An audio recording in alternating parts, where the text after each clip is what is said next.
Lie number one is you're too old to do something new now.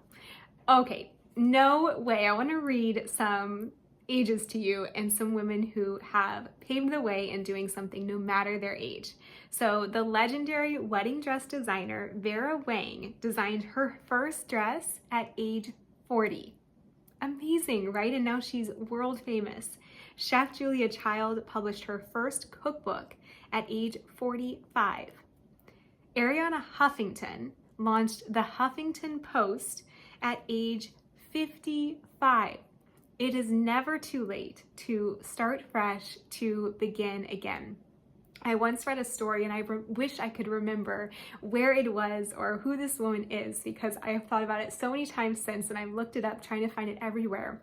But it was about how this older woman, even in her 80s, became the world's foremost expert in some topic. I don't even remember the topic, but I was so fascinated by the idea that even at 80, she could spend a decade learning about this topic that fascinated with her and become the world's expert starting at 80. She just poured more time into it than anyone else. She became more fascinated.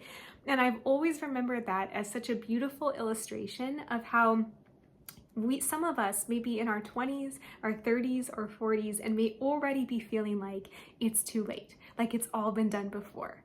You are so young. Think about the perspective of your 80 or your 90-year-old self. If you are in your 30s or your 40s or your 50s or your 60s, think about how that 80, 90-year-old self is looking at you. She is probably begging that you will take the chance on what really lights you up. She is looking at it like you have decades to become a master of this thing, to explore it, to fall in love with it, to have fun with it, to find joy there. She would not say, you are too old, keep doing what you're doing, it's only another 30 to 50 years. She would be like, even if all you've got is a year, like at least spend the year playing full out, doing something you really care about. Our life is so precious on this earth.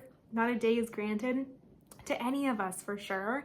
And so you are not too old. It is more than fine to make a change at any age. And what a beautiful way to live your life, that you discover what you love to do. You have the gift of this inkling of knowing what that is when so many people don't. And now you get to go and spend the rest of your days or the rest of your next season pouring into this thing that you love. You're not too old.